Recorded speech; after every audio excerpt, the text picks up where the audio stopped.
샬롬 로중 읽어주는 제입니다. 오늘은 9월 4일 월요일 로중입니다. 나의 하나님, 내 영혼이 너무 낙심하였지만 주님만을 그래도 생각할 뿐입니다. 시편 42편 7절. 나는 너희를 고아처럼 버려두지 아니하고 너희에게 다시 오겠다. 요한복음 14장 18절. 함께하는 주님 느끼는 하루 되세요. 샬롬 하울람. 오늘 함께 읽은 가르침의 본문은 우리가 찬양을 통해 굉장히 많이 불러봤던 시편 내용입니다. 바로 시편 42편이고요. 목마른 사슴 시냇물을 찾아 헤매이듯이 내 영혼 주를 찾기에 갈급하나이다. 오늘 시편 기자는 왜 하나님을 이렇게 간절히 찾을까? 사람들이 이 사람을 왕따 시켰기 때문입니다. 요즘 우리 사회의 문제로 떠오르는 이 왕따 사건, 많은 사람들을 자살에 이르게 하기도 하고 삶을 아주 깊은 구렁텅이 속에 빠뜨려 버리게 하기도 하죠. 지금 이 시편 기자가 바로 그런 상황이었습니다. 오늘 42편 3절 말씀 보면요, 사람들은 날이면 날마다 나를 보고 너의 하나님이 어디 있느냐 하고 비웃으니 밤낮으로 흘리는 눈물이 나의 음식이 되었구나. 이렇게 자신의 상황을 이야기하고 있어요. 근데 이 시편 기자의 상황이 더욱더 힘든 것은 그때 하나님이 응답해주면 모든 게 다 해결되잖아요. 근데 그런 통로마저 막혀있는 상황입니다. 42편 2절 말씀을 보면 내 영혼이 하나님 곧 살아계신 하나님을 갈망하니 내가 언제 하나님께로 나아가 그 얼굴을 배울 수 있을까? 그러니까 사람들도 자기를 무시하고 막 왕따를 시키고 있는데 하나님마저 그 얼굴이 보이지 않는 막막한 상황 가운데 이 사람이 처해 있는 것입니다. 그러니까 사람들에게는 비웃음과 조롱받는 대상이 되어 있고 간절히 바라는 하나님으로부터 그 갈급해하는 생명의 원천으로부터 분리되어 있는 이런 느낌을 이 시편 기자가 지금 가지고 있는 거예요. 그럼에도 불구하고 시편 기자는 다시 하나님을 찾습니다. 내 영혼아, 내가 어찌하여 그렇게 낙심하며 어찌하여 그렇게 괴로워하느냐. 자기 스스로에게 하는 말이에요. 너는 하나님을 기다려라. 이제 내가 나의 구원자 나의 하나님을 또다시 찬양하련다.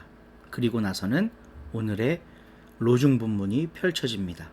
내 영혼이 너무 낙심하였지만 요단 땅과 헤르몬 미살산에서 그래도 주님만을 생각할 뿐이다.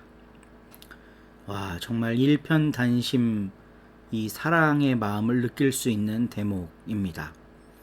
하나님께서 응답하시지도 않고 주위에 있는 사람들은 나를 멸시하는 상황 가운데에서도 나는 하나님을 붙잡으련다 라고 결단한 이 시인의 신앙을 오늘 아침에 함께 묵상해 봅니다. 우리도 그런 순도 높은 신앙을 가질 수 있을까? 우리 서로님들의 삶을 축복합니다. 오늘도 좋은 하루 되시고 이번 한 주간도 즐거우시길 기도하겠습니다. 21장. 예수님 일행이 예루살렘에 가까이 이르러 올리브산의 기슭에 있는 벳바게로 가신 때였다. 그때 예수님이 2명의 제자에게 이를 맡겨 보내셨다. 그러면서 그들에게 말씀하셨다. 그대들 맞은쪽 마을로 가세요. 그러면 곧바로 낙이 한 마리가 매어 있는 것과 그리고 어린 낙이 한 마리가 그 나귀와 함께 매어 있는 것이 눈에 띌 겁니다. 풀어서 내게로 데려오세요. 뭐라고 하는 사람이 있으면 이렇게 대답하세요. 주님께 그것들이 필요합니다. 그렇지만 곧바로 돌려보내실 겁니다. 이 일이 일어난 것은 예언자를 통해 하신 말씀을 이루려고 하신 것이었다. 이런 말씀이었다. 딸 시온에게 말해라. 보라, 너의 임금님이 너에게 오신다. 그분은 온유하여 나귀를 타고 계신다. 어린 나귀 곧 멍에 매는 짐승의 새끼를. 제자들이 가서 예수님이 지시하신 대로 했다. 그들은 나귀와 어린 나귀를 데려와서 그 위에 겉옷을 펴서 얹어 놓았다. 그러자 예수님이 그 위에 올라 앉으셨다. 매우 큰 무리가 자기들의 겉옷을 벗어 길에 쭉 펼쳐 놓았다. 다른 사람들은 나뭇가지들을 꺾어다가 길에 쭉 펼쳐 놓았다.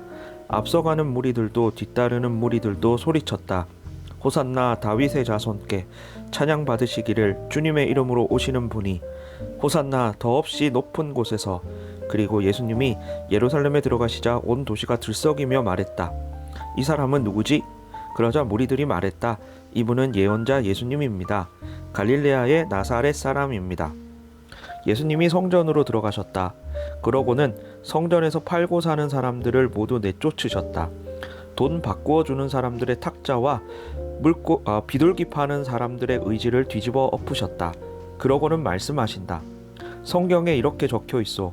내 집은 기도하는 집이라 불릴 것이다. 그런데 바로 당신들은 이곳을 강도 소굴로 만들어 놓고 있어. 예수님이 성전에 계실 때 시각장애인들과 지체장애인들이 예수님께 다가왔다. 예수님은 그들을 고쳐주셨다. 예수님이 하신 놀라운 일들을 대제사장들과 율법학자들이 보았다. 호산나 다윗의 자손께 하고 성전에서 소리치는 아이들도 보았다. 그들은 몹시 화가 났다. 그래서 예수님께 따졌다. 이 아이들이 뭐라고 말하는지 듣고는 있소? 예수님이 그들에게 대답하신다. 그렇소. 그런데 당신들은 읽어보지도 못했소? 어린애들과 젖먹이들의 입을 빌려 찬송을 완전하게 하셨다 하는 말씀을 말이요. 그러고는 예수님이 그들을 내버려 두시고 예루살렘 밖으로 나가 베다니로 가셨다. 거기서 밤을 지내셨다. 아침 일찍 예루살렘으로 돌아오시는데 예수님이 배가 고프셨다.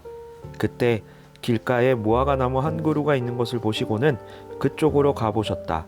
그러나 오직 이파리 말고는 그 나무에서 아무것도 눈에 띄지 않았다. 그래서 예수님이 그 나무에게 말씀하신다. 너한테서 더는 영영 열매가 맺히지 않을 것이다. 그러자 그 무화과 나무가 곧장 말라버렸다. 제자들이 보고는 놀라워하며 여쭈었다. 무화과 나무가 곧장 말라버리나니 어떻게 된 겁니까? 예수님이 대답하셨다. 아멘, 그들에게 말합니다. 그대들에게 믿음이 있고 의심하지 않으면 무화과 나무에게 일어난 이런 일을 그대들도 할 겁니다. 그뿐만 아니라 이 산더러 일어나서 바다에 빠져라 하고 말하면 그대로 말한 대로 될 것입니다.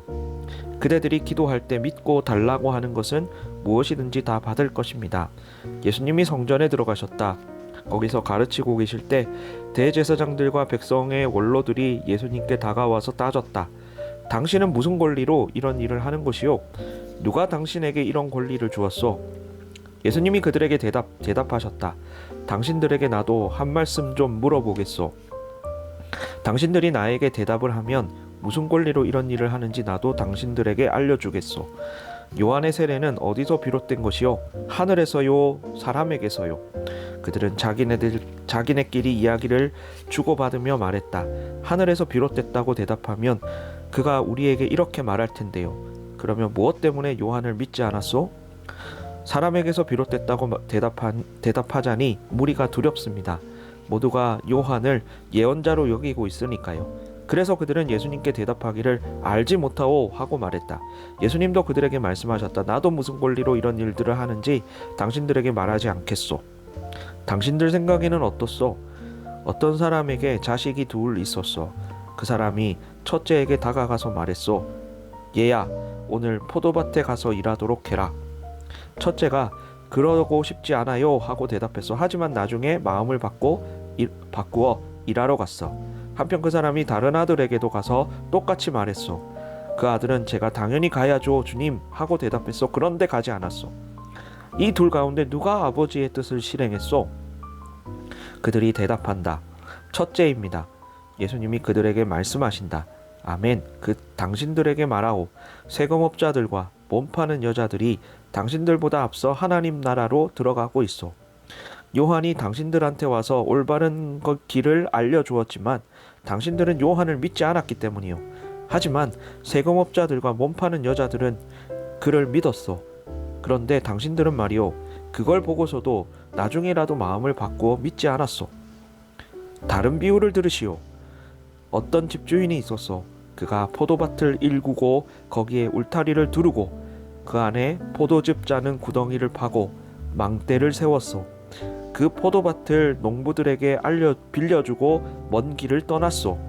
열매 거둘 때가 가까워오자 그 사람이 자기 종들을 농부들한테 보내어 열매 가운데 자기 몫을 받아오게 했소.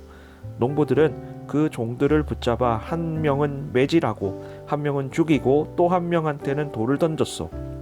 그 사람은 먼저 번보다 더 많은 다른 종들을 다시 보냈소. 그러나 농부들은 그들에게 똑같은 짓을 했소. 나중에는 농부들한테 자기 아들을 보내며 말했소. 내 아들은 존중하겠지. 그러나 그 농부들은 그 아들을 보고서는 자기네끼리 말했소. 이 자는 상속자다. 자, 그를 죽여버리자. 그가 물려받을 유산을 우리가 차지하자. 그러고는 농부들이 그 아들을 붙잡아 포도밭 밖으로 내쫓아 죽여버렸소.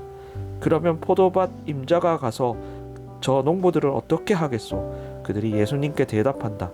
못된 농부들을 사정없이 없애버리고 그 포도밭은 다른 농부들에게 내줄 것이요. 열매 거둘 때에 포도밭 임자에게 그 몫을 건네줄 사람들에게 말이요. 예수님이 그들에게 말씀하신다. 당신들은 성경에서 이런 것들을 읽어본 적이 한 번도 없소? 집 짓는 사람들이 내버린 돈, 바로 그 돌이 모퉁이의 머릿돌이 되었다. 주님에게서 비롯되었다. 이 일은 놀랍다. 우리 보기에는. 이 때문에 당신들에게 말하오. 하나님 나라를 당신들한테서 빼앗아서 열매 맺는 다른 민족에게 주실 것이요. 이 돌 위에 떨어지는 사람은 산산조각이 날 것이요. 이 돌이 누구 위에 떨어지든 그 사람을 으깨어 가루로 만들어 버릴 것이요. 대제사장들과 바리새파 사람들이 이런 비유들을 듣고서 예수님이 자기들에 대해 말씀하시는 줄 알아차렸다. 그래서 그들은 예수님을 붙잡으려고 했지만 무리들을 두려워했다. 그들이 예수님을 예언자로 여기고 있었기 때문이다. 아멘.